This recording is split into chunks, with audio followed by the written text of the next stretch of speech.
way. They're kind of intellectual / academic parental figures to you, mothers, fathers, whatever.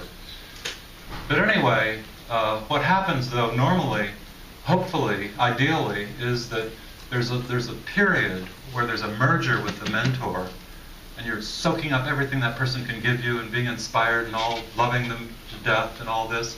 But eventually you kind of begin to gather together the elements of who you are, and you want to go on your own pathway and maybe separate a bit from the mentor, not rely on him or her quite so closely, and begin to think your own thoughts and, oh my God, dare to even disagree with certain things that they've said. And a really powerful, wonderful mentor does two things for the student who falls in with him or her. One would be to be that inspiring figure who showers you with love and information and ideas and inspiration and all like that. But the second part is to basically set you free when the bird wants to leave the nest and say, go with God. The door's always open. Come back to me. I congratulate you on where you're taking this, even if I can't follow you or don't even agree with you completely. No, I'm always behind you. That's a great mentor. Two things. The first is the giving, the merger, the close. It's an incredibly intimate relationship. It's a loving intimacy that's just unbelievable. It's wonderfully rewarding. The second part doesn't have to be bad. It's painful because it's lost for the mentor.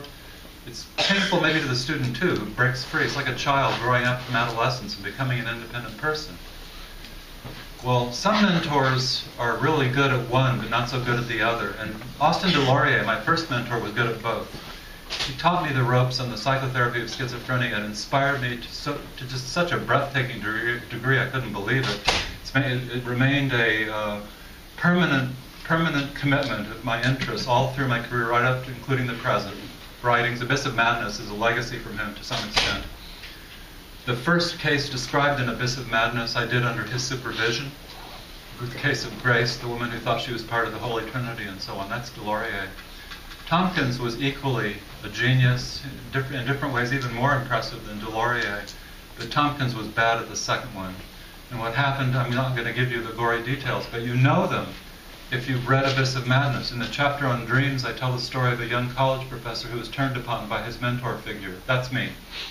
I said it was a patient. It was not a patient. I am that patient. I didn't hide that from you guys, but some of you may not realize that. So you already know the story of what happened.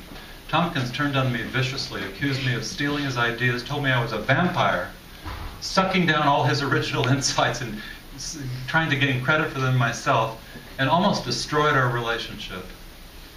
And so watch out, guys, because some of the greatest teachers are like this. And you might find a great teacher who can give you everything, but they might suddenly turn on you and tell you that you're a vampire. And I went through that with him. Long story short there is that I did everything I could think of to fix my relationship with him. I flooded him with loving letters of gratitude, apology, taking responsibility for things I had done that I didn't realize made him feel like he was being stolen from. Although I tried to co-author books and articles with him because I knew he was making great contributions. I didn't just run away with it all, but he couldn't agree with the way the thing was developing, so you couldn't really do that. I found out later that Tompkins was famous for this. Tompkins did this to all his students. He had, over the course of the decades, a number of students who got close to him like I did, and then who would try to separate and go off in their own business, and he would turn on them and viciously attack them. And trash their reputations all around the country, too. He did that to me, too. So it was a horror story. So this may happen to you.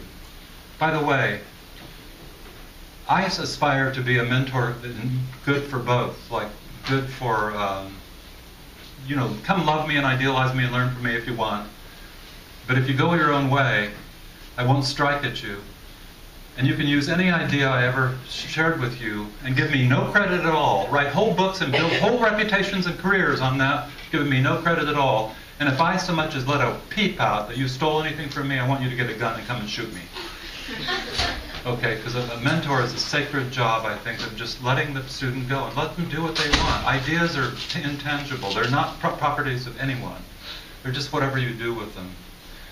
So I kind of fixed things with Tompkins pretty well, and it helped me a lot to also talk to one or two of the other students he had done the same thing to, and we kind of got more or less of a peaceable reconciliation. And then he died in about 91 or 92, so there's that. But it's an abiding source of sadness for me. But you can't do without a teacher. And if you've been without a teacher ever in your life, you are screwed, and you don't even know it. And I have other faculty members here at Rutgers. I see them. I see they've never had a mentor like I'm talking about. And it brings you to a whole new level you're not capable of without that. The second thing is teachers, colleagues, and muses. When I was working purely clinically, I almost gave my life to just becoming a psychotherapist of severe mental illness. That's going to be it. Not even go teach in colleges or anything. Just work in a state hospital or something and give me the worst of the worst schizophrenics, and I'll search around in their shattered souls to see if I can find the secret of human nature or something. But another part of me was pulled to teaching. I loved education. I loved teaching. Always wanted to be a professor. Plus, the world of academics offers, you have colleagues, you have students you can learn from, join with, colleagues you can work with. And I almost gave my life to just working with psychiatric patients, and that's all.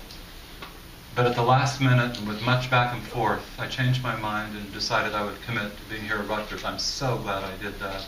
I've really had the best of both worlds, because I've been able to do the work with very severe disturbances at a somewhat lesser degree of intensity, but also have the advantage of the students and the colleagues. And Stollerow in particular, I can't tell you what's become possible. He and I are muses for each other. You know what? Let me tell you my theory of muses. A muse, you have a creative person, but no person can be creative in a vacuum. There is no. You can't just start from scratch and just start creating and creating and creating. Because to be creative, you have to break with tradition. You have to disrupt continuities, regularities, things that have always been faithfully the same. And so every creator in the arts, in literature, in science, in philosophy, it doesn't matter what it is, always has a muse. A muse is somebody else who loves the creator, who empowers the creator, who encourages the creator, who instills courage in the creative person to help them dare to think new thoughts that break open what previously has been closed down and fixed and limited. It's a universal principle. So every great creative work always has a muse in the background. There probably should be, every great creation should probably have a dual authorship. The muse is also included. Stollerow and I have been muses for each other mutually throughout. We have both been able to go pretty far because we encouraged each other. We dared to think thoughts because we had each other's absolute backing, unconditional love and respect. That is the legacy of the golden age of psychology at Rutgers, which in personality you'll know what I'm talking about. If you don't, forget it. Don't worry about it. But it's so indispensable to have a colleague that you can have faith in, feel inspired by, feel infused with courage by, like as I'm talking about. So another thing about my relationship with Stollerow, I was thinking about this morning as I was shaving or brushing my teeth or something like that. I was thinking, you know that a mean word has never passed between me and Stollerow. I met him in 1971, I think. And not one crossword has ever passed our mouths together. We get along perfectly. It's kind of weird. Usually you get a little pissed off at somebody once in a while. Ogilvy and I have gotten into it a couple of times. We disagreed on some things and told each other to get fucked. But with Stollerow, never. But it's kind of amazing. Stollerow was also a very obnoxious person who's hated by vast numbers of other individuals. Because there's one person in the world that gets along with him perfectly. I am that person. It's kind of interesting, isn't it? And why should that be? And we don't really have any problem at all. So there you have that. So number 3, the good. You guys are the good. Here, I'm just going to give you some compliments now. So, all right. I want to flood you with compliments because you don't know what you do. You just don't. One of the great treasures that has been given to me is the opportunity to know great numbers of undergraduates, bright, interested, enthusiastic undergraduate students who ask questions, who have counterpoints that they make, sometimes disagree with what's going on. And the input of that over 41 years, you have no idea how profound that is.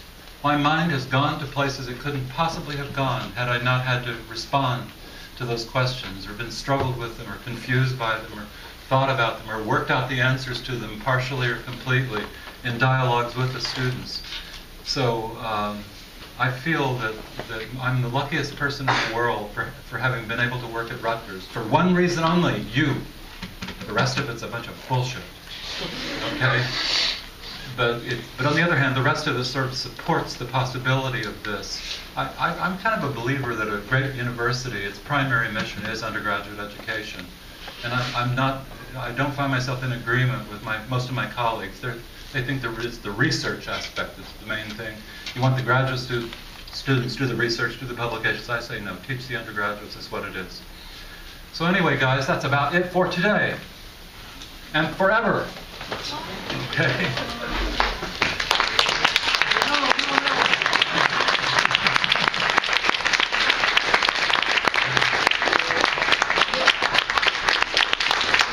Thank you, guys. Thank you so much.